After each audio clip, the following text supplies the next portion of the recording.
something for you guys to think about, ponder about into the Christmas weekend. Are you being dragged or are you being driven by something? I thought about this quite a lot recently because I heard it on the podcast and said, are you being driven or dragged? And you know what? I think I'm dragged. I'll be honest with you. I'm being really, really open and honest here. I think I'm dragged by my insecurities. I, I, I don't. Why am I so ambitious? Where's it come from? Where does this want and need to be ultra successful come from? Because I'm not even bothered about the money. I like what money can do, but it's not about the money. It's more about what other people think of me. And the only thing I can think of is when I was a kid, I started working for my dad, and nobody knew me as Dean. They all knew me as Rob's son. And my dad was like a legend in the caravan industry. Everybody talked about how hardworking he was, how he's made he's done very, very well for himself from nothing, from absolutely not born on the council estate, etc.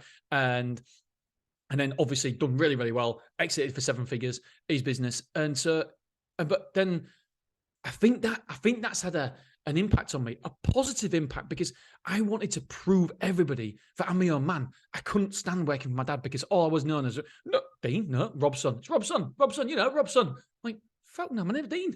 And I didn't realize how much that affected me. And I really do think that that's made me insecure because no matter what I achieve or no matter what I did, it was always because of my dad. Because my dad gave me a leg up. And so I wanted to achieve and be successful, so much so that it was undeniable. Nobody could say it's because your dad. And I think that's what's driven me. I think that's what dragged me.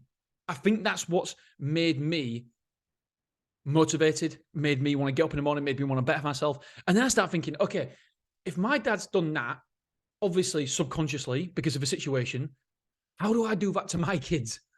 And how do I help my kids? How do I make sure that they're driven, not dragged by their insecurities? And so I think I'm dragged by my insecurities, kicking and screaming. I think it's a good thing. I think it's a fundamentally a net positive, but it's still insecurities. It's still other people. I want other people to think it's driven by what other people think of me, which is crazy and stupid. And you're always enough. It doesn't matter the amount of zeros in your bank account. It doesn't matter. It matters who you are and what sort of person you are. That's a fundamental sort of thing that's number one.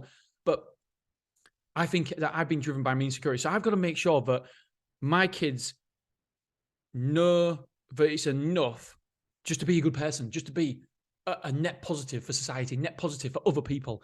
And I want them to be driven, not dragged, ultimately. And so think about it. Are you driven or are you being dragged? And so, like I said, I think I've been dragged by my insecurities because I want people to say, I don't want people to say, it used to really, really hurt me. It used to hurt me. Do you know what used to hurt me? I'll tell you first of all what used to hurt me, and then I'll tell you the reason why. It used to hurt. The thing that used to hurt me was when people said, oh, you only do that because your dad's helped you. And so that used to hurt. But the reason it used to hurt is because it was true. That's the only reason it used to hurt. Now, it doesn't hurt so much because, yes, it's been a massive, massive advantage, but I don't think that's the reason anymore. Where before, secretly inside, I even lied to myself thinking, yeah, do you know what? That is true. Fuck. And so I think that insecurities dragged me to make sure that nobody could say, even if I said it, it doesn't really matter because internally I don't believe it. And so that has made a big difference. Now it doesn't, like I said, don't hurt me because I think it's not true. And so, yeah, as you can see, I've been pondering over this quite a lot because I ponder over, because apparently it's supposed to be, you're always worried by because you don't want Zach and Kai, you don't want your kids to be entitled little pricks, basically, do you?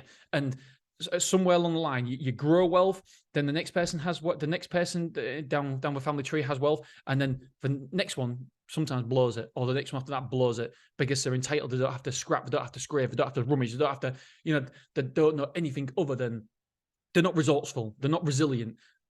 And so that's what I don't want to happen. I don't want it to happen to my kids, but I don't want it to happen to my grandkids either, or my great grandkids. And so I've got to think of ways how I install in them grit, determination, drive, passion, and all that. And then how do my kids install it in their kids, and their kids install it in their kids? Because what my dad first built, then that's the foundation. We want to build upon that. And then what I've achieved, I want my kids to build upon that. And then what they've achieved. And so it's got to be not a legacy. I hate like the word legacy, I don't think. But yeah, it's interesting. And it's something that I ponder about quite a lot. And I find it fascinating. I really, really genuinely do, because yeah, it's interesting what motivates people fundamentally underneath the skin. Because yes, we're all motivated by money, of course we are, to a point.